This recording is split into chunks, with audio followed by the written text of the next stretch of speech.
autor que escribió ese cuento ya no existe. Lamentablemente perdí la fe, como dice una canción. Y hay otros, bueno, que se han dado a diversas interpretaciones. Acá la mía Joana lo puede decir, que ella consideraba que era de terror y para mí era sobre la subjetividad del miedo, ¿no? Como uno se asusta de cosas que en realidad no existen. Cosas que uno se imagina por culpa de ese mismo miedo irracional, ¿no? Que vas viendo cosas en la calle porque vas asustado, porque vas solo con nervios. Bueno, después hay un par de cuentos de ciencia ficción también. Uno sobre el último hombre que queda sobre la Tierra y otro sobre que le da el título al libro, que es El nieto del dictador, que bueno, que tiene que hacer algo bastante radical para evitar una larga dictadura. No sé si quieres hacer una pregunta antes que lea tu cuento. No sé, Leti, ¿a vos qué te pareció trabajar en la edición? Fue un lindo proceso conocer a Daniel y conocer sus textos también. Fue muy lindo encontrarnos y bueno, y me contó también parte de su historia y su relación con la escritura, entonces a mí eso me emocionó mucho y bueno, desde ahí fue que me enganché mucho con ser parte y creo que fue un lindo proceso para los dos. No, pues sí. Que espero que continúe. Hay muchas cosas en el tintero también. Y bueno, si alguien quiere conocer lo que escribo, puede leer el blog también. El blog está ahí de búsquedasinlocuras.blogspot.com, o si no, si ponen mi nombre, les aparece enseguida el blog. El blog. Sí, y ahí se puede leer sin necesidad de tener el libro. No sé si quieren elegir algún cuento, alguien que lo haya leído. ¿El de la playa? ¿El de la playa? Sí. 9 años. Sí. Este es un cuento bastante, no sé cómo decirlo, bastante raro. Podría ser un capítulo de La Dimensión Desconocida. Sí. Agarré cualquier cosa. Surfear es intenso, emocionante, una enorme sensación de libertad, magnífica, gloriosa, inexplicable. Lástima que cuando uno no sabe tanto como cree, corre riesgos más allá de toda prudencia y... Bueno, no es por justificarme, pero la ola de verdad era enorme y la tabla además es muy dura. Por eso me tocó estar varios meses enyesado de pies a cabeza, casi, tirado en la cama todo el santo día, apenas pudiendo mover los brazos y no mucho. Llegó el momento en que ya nadie podía ofrecerme el cable. La internet no parecía no ser tan grande como creía al principio y debo confesarlo. Nunca fui aficionado a la lectura. Por suerte, mi ventana daba a la Rambla y durante el verano podía entretenerme, torturarme, mirando a las muchachas y siguiendo sus curvas en la blanca arena. Pero hasta eso llegó a aburrir. Todas las tardes de ese verano, sin faltar una, un solitario muchacho bajaba a la playa y caminaba. Andaba por la orilla a lo largo de toda la costa, apenas mojándose los pies en el agua. Cada tanto giraba la vista hacia el horizonte y se quedaba tieso, como una estatua, durante lapsos que, según controlé alguna vez, el aburrimiento nos empuja a hacer cosas extrañas, ¿no? Llegaba a ser de varias horas. Así como llegaba, se iba, en silencio y soledad. Su conducta llegó a intrigarme tanto que apenas me quitaron el traje blanco y pude abandonar la cama, le pedí a mi madre que me ayudara a llegar a la playa, con unas muletas y una silla plegable para sentarme a observarlo de cerca. Enseguida me llamó la atención lo joven que era. No tendría más de 15 o 16 años. Era alto, corpulento, de tez clara apenas oscurecida por un incipiente bigote. Casi un niño. Un extraño niño con gesto adulto, reconcentrado, demasiado serio para alguien en plena adolescencia. Apenas reparaba en mi presencia. Más de una vez me quedé con la mano alzada esbozando un saludo, que nunca se llegaba a contestar. Al cumplirme el primer mes bajando a la playa, no aguanté más y lo llamé. Trató de ignorarme, pero tanto insistí en perturbar su paz que no tuvo más remedio que acercarse hasta mi silla. Aún me llevó más de un mes sacarlo algo más que un frío saludo. Era pardo, terriblemente pardo.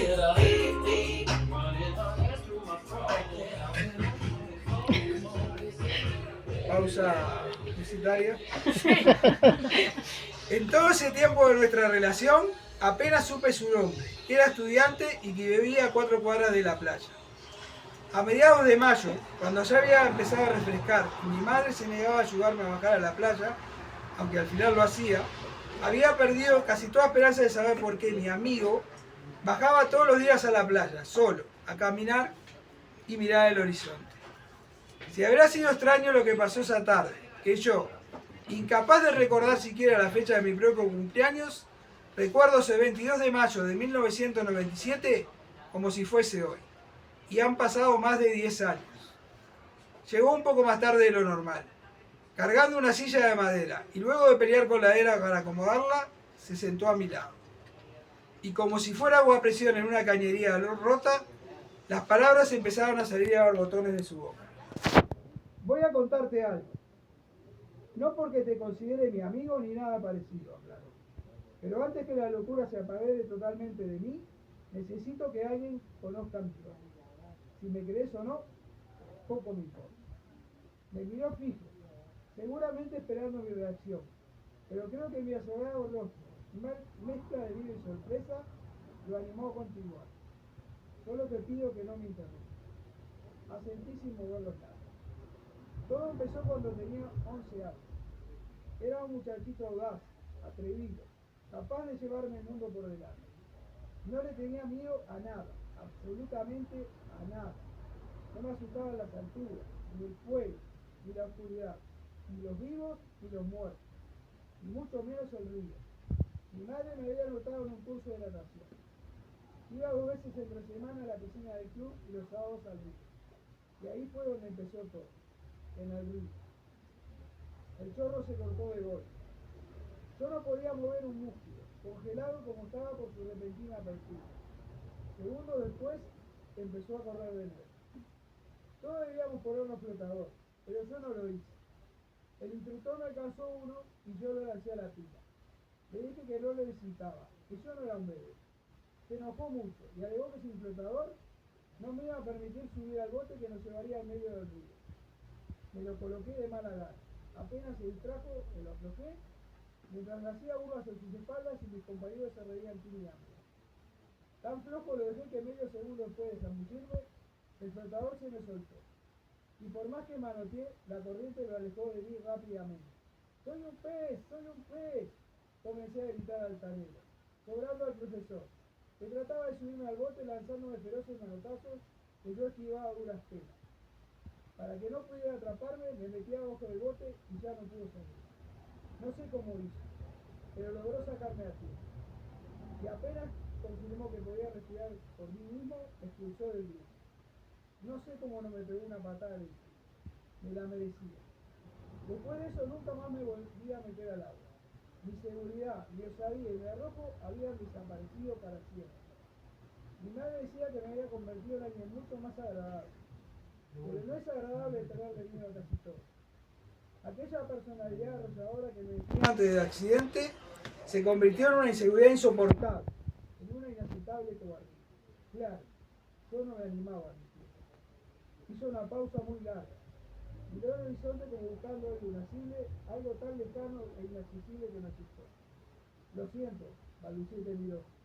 No sé qué tiene que ver todo esto con tu locura. Me miró con sus ojos extraños, tristes, insondables. Aún falta la segunda parte de mi historia con el río, agregó sonriendo tristemente, la que confirma mi locura. Años después me enamoré perdidamente del agua. Ella era joven, hermosa, divertida, simpática, y amaba el río más que a la vida misma. No le conté nunca de mi miedo. Ante ella no podía mostrarme cobarde. Laura había crecido junto al río. Había pasado más horas de su vida sobre un barco que en tierra firme. Y yo me enamoré locamente de ella. Que si no fuera por sus hermosas piernas, cualquiera creería que de verdad era una sirena, capaz de pasar el día entero con medio cuerpo sumergido en el río. Nos conocimos casi por casualidad, unos meses antes del día en que nos fuimos juntos a navegar por el río. Ella visitaba unos tíos vecinos de mi abuela, a quien yo también visitaba. Y desde el momento en que la vi por primera vez, Quedé fascinado por su belleza. Frente a ella sentía que mis miedos desaparecían, que era capaz de contarle todo. Bueno, casi todo. Pero de mi miedo al agua, ni palabra. ¿Cómo me iba a imaginar que me estaba enamorando de una chica sirena? Y una simple derrotadora de simpatía y universidad. Pero así fue. Cuando supe desomar al río ya era tarde para alejarme. Estaba en esa etapa en que la vida sin ella carecía de sentido. Y era preferible morir a perderla. Tenía entonces yo 20 años, y ella era una hermosa mujer a la que amaba y por la cual era capaz de dar hasta el alma. Hacía mucho calor, y Laura propuso que nos diéramos un chapuzón. Estábamos solo los tres, ella, yo y mi miedo. Me sentí perdido. El temor volvió y me dejó paralizado en la reposera, con la mirada perdida. Ella comenzó a bromear. Planeta Tierra llamando a Damián, conteste Damián, atención, base lunar, ¿están todos dormidos? Era sumamente divertida. Siempre sus payasadas me hacían reír a carcajadas. El modo en que simulaba el sonido de la radio era sensacional. Pero en ese momento apenas me hizo gozar una leve sonrisa. Una muy leve sonrisita. No conseguía reaccionar. Me paré tembloroso, confundido. Iba a decirle que no me sentía bien, estirando la mentira de manera absurda. Entonces, sin darme tiempo a nada, saltó sobre mí para abrazarme y besarme. Tan eufórico me dejó el beso que me olvidé de dónde estaba y me fui a apoyar a una pared en la que solo había una pequeña baranda, y caí de cabeza al río. Y ahí empieza mi locura. Volví a estar debajo de aquel bocho de troncos y cuerdas, pataleando y braceando con desesperación.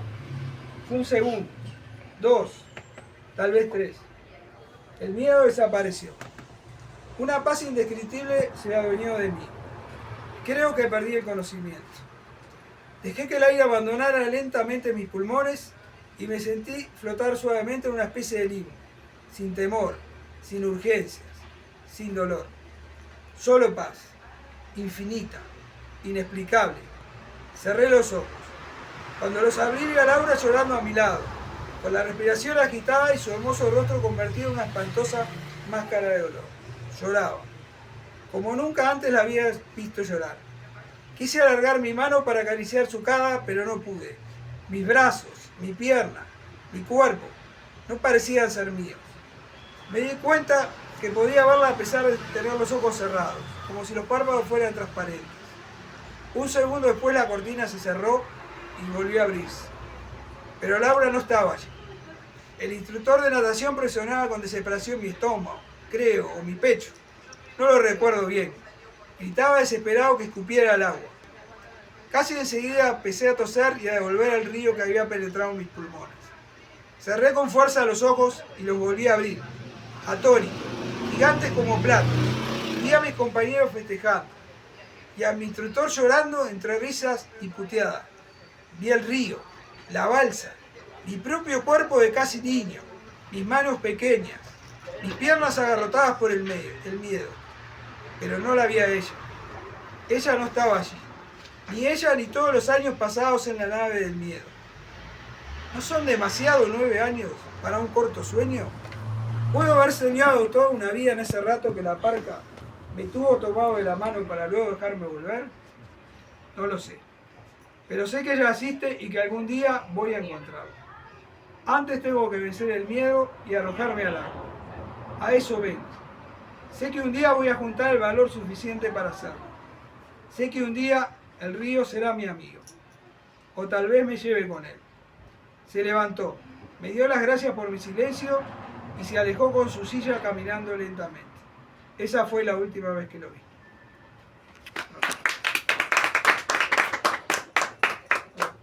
Este cuento tiene que ver con una persona que conocí. Yo trabajaba instalando cable. Y un día en Positos encontramos un muchacho que estaba efectivamente con el traje blanco de pies a cabeza. Y estaba re aburrido, por eso le estábamos poniendo cable, que era bastante nuevo todavía en ese tiempo. Y el que casi se ahogó fui yo. Pero no por hacerme el vivo, porque se me salió el flotador y terminé abajo del bote en el río San Francisco, en Minas. Mi madre se enteró de esto cuando leyó el cuento. Muchísimos años después, pero bueno. Bueno. Es una buena manera de enterarse. Sí, son de distintas anécdotas que a veces se mezclan para... Que la otra vez me preguntaban de dónde sacaba la historia y a veces son anécdotas, a veces son sueños, a veces son cosas que se me ocurre paseando el perro, no sé. Pero está, siempre hay ideas, siempre hay... Y ahora que tengo tiempo, estoy jubilado, bueno, estoy dedicado mucho más tiempo a escribir y a corregir. Le voy a dar menos trabajo a Leticia. Estoy corrigiendo un poquito más que antes. Bueno, no sé. ¿Qué les gustaría?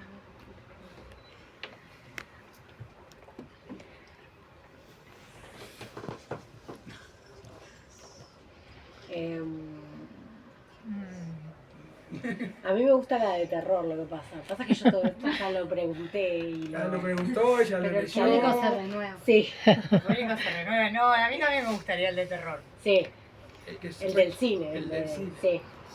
¿No querés leerlo vos? No,